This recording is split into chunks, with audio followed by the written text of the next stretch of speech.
What's up folks, welcome to Wasted Space, and today we're back in Planet Nomads, because I've been playing a fair bit, just trying to sort of gauge what exactly you can and can't do in the game at the moment. And to fill you guys in, if you don't know, I have done a couple of videos on this already, but the game's currently in closed alpha. Access was given out to all of their Kickstarter backers, and anybody that bought in during the first week when they were talking about it, you could buy in through their website. It isn't currently available, but hey, at least this is a good chance for me to show you guys what there is there in the game, talk a bit about what we can do, what we can't do, and maybe a bit about what my hopes are for how they could expand it, because there's definitely some cool systems in this. It's just really at an early stage. So we're going to load up a map I've been kind of messing around with, just using as a basis to see exactly what we've got, what we can build, because there's a couple of really interesting blocks in the game. Like, for example, we have something similar to a rotor, and we have something that's basically a hinge. And I wanted to see how far could you go with them, what exactly could you do? So I'd like to introduce you to the sort of little base I made. You don't really have any purpose for any of this stuff yet, because of course it's purely creative mode. There isn't even any block damage, but it was a nice way of kind of messing around and seeing what can you make things look like. Can you make it look cool, and how does it end up looking once you've stuck everything together? And the answer seems to be there's a lot of bloom. Now, this is probably my own fault, because all the way around this base I was messing around with the idea of having these little lights on the hinge arms on a rotor that could just sort of spin around as kind of base searchlights or something. The only problem is with this, you control everything in this game using this sort of build vision setup, which is really cool, nice easy way of doing things. And you can see here we can sort of connect power up to this light, we can turn it on and off. So I'll actually turn this light off because it's the bloom that's coming from this that's half the problem. But you can also see we got no control over like the rotor parts or these hinge parts. They are completely unpowered at the moment, so you can't do anything with them other than let them flop. So there's a whole bunch of these around, and in reality, while they look kind of cool at night, they do kind of bloom out the entire area. And over here, there is another one that was sort of, I was just thinking, hey, what a cool way of like lighting up the work area. Now, one thing I have to say about work area, you'll notice there's a few other bits and bobs around here that I've been building to try and test stuff out. This game, much like Space Engineers in survival mode, is a right pain to build stuff when, say, I wanted to build stuff on the bottom of this. Like, how do I get at that? You always have to go and do silly things like sort of crouch down off the edge of this ramp, and then I can maybe place some blocks down if I get in just the right position. So, I mean, I don't think there's any solution to that particularly. The way they use it in the game is to give you, we look in here, you've got a jack tool, very similar to Scrap Mechanic, that you can place down and you kind of build off the top of, but even this isn't perfect. You can imagine quite quickly, like, there's a minimal depth below you can go, and you have to go up, that means you start needing things like these runways around the outside. But yeah, that's a minor complaint. I would say a bigger complaint at the moment, and a bigger thing that I really hope they do soon, is you can't drag to build in this. So I need to replace this block because it was in the way at one point. Some of the controls for like the actual building modes, like how you rotate blocks and so on, that's all fairly intuitive. I quite like that. It's just X to change which axis you're rotating it on. That all seems to be a quite nice way of doing it, but then you can't drag blocks out. So every single block has been placed like manually. Anyway, that's enough of that. Let's go and have a quick look around inside. There's very few decorative blocks actually available in the game. If you look at the block list, it's literally just, there's a couple of cockpits. This is a new one that's been added since we last played, that allows you to actually center the cockpit. Really frustrating, you can kind of imagine. If you go back here, we only had 2x2 cockpits. So all the cockpits were always slightly off-center. It was just slightly annoying. Now you can actually build things that look vaguely cool, or even things that, I don't know, look a bit like the General B. Aside from that, we got these big beacon things, reminiscent very much of Eden Star, but they look cool, and that's kind of the only way you've got at the moment to actually know where your base is. And why am I locked out of my own base? What's going on here? It's powered on, it's connected up.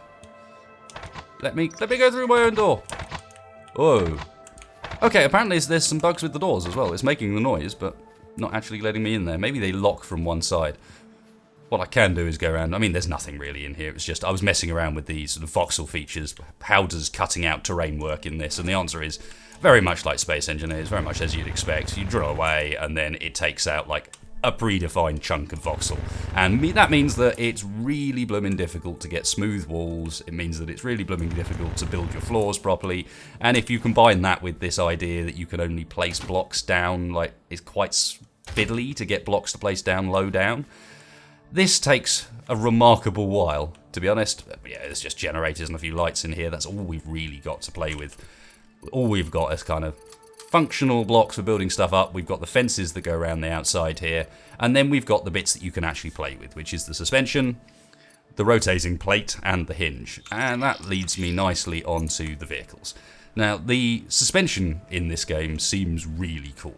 You combine it with the build vision, so it's really easy to adjust. You just look at whatever it is you want to adjust, and if we get to the right position, there you go. You can see I can change what pressure the suspension's at. Three default settings, same way you just got to look at wheels to change like the direction of the steering or the direction of their power, and it means that very easily if we turn build vision off, unfortunately none of these interior dials work yet. I do hope that that's something they do with this game, because you know, we want these interior cockpit dials to work. It looks so much cooler. And they've got quite a nice like interior in here. It looks quite good.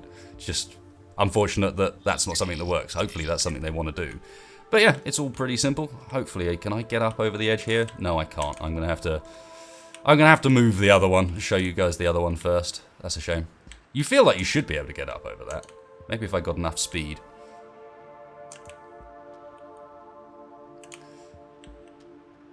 Yep, go on. Oh, God. I'm stuck now, aren't I? Okay, I will leave that one there. Third-person view in this looks quite cool as well. I like how you kind of float around with the jetpack. Very similar to a Sirius that we were playing the other day, actually. But this was the one I'd really been working on, so looks a little bit like the General B, just with the layout of the wheels. Again, there's not a huge amount in there, because there's only functional blocks we have are the generators here and lights, so there was not much I could do with it other than kind of make it look cool, use some of the curved glass, which looks quite nice, and more importantly, hitch a trailer up to the back and see how these things work as a trailer hitch. Now, if you guys watch the stream, you'll have seen what this looks like. Stream and then the video I did prior to that, you'll have seen what this looks like with one of the rotors there. So with one of these rotating plates, and it doesn't work particularly well. These are what I'm using for these little lights. All of these things have got a rotating plate at the bottom, and because you can't set rotor limits or anything for it, I don't know, they're just not great. You can whack them and that one's even refusing to move. What about this one? There you go. You whack them, they'll spin, there's no real friction there, and then eventually they come to a stop. But it meant with this, the trailer was always turning upside down. This one, however, I've got to behave pretty well. So, at the moment, you can see we've got four-wheel steering. And what's pretty cool about the build vision is you can actually adjust these settings from within the cockpit, like just by looking around. So I could be like, okay, I want to turn my steering off for those rear wheels. Now, actually, for these small maneuvering sections, you want it on. And let's see if I can get the trailer to actually come out here in a way that's nice and smooth. Come on. I did practice this a little bit, but yeah, not surprisingly, it's got the old reverse controls problem, as you do when you have a trailer on the back, and it can be a bit of a pain to make this thing actually get out the rear. Right, let's see. Reverse our steering, go straight back. Come on. Spin that trailer a bit more, straight back. Now follow it round. Is it going to stick on the wall? Sort of. I don't care. I don't care. Let's get this thing out of here. Bit jerky. Fortunately, block damage is off. And with block damage off, it behaves very much like Space Engineers does, to be honest. But what I really love is the suspension and the way the suspension functions. Now, the wheel speed doesn't seem to work particularly well. You've got a wheel speed setting that you can adjust on all these. And you can see they're all set to fast speed at the moment. That doesn't actually seem to make any difference at all. But what is pretty cool is just generally the way the suspension handles this, and the fact that that little trailer on the back, like, is moving around in a pretty legitimate manner.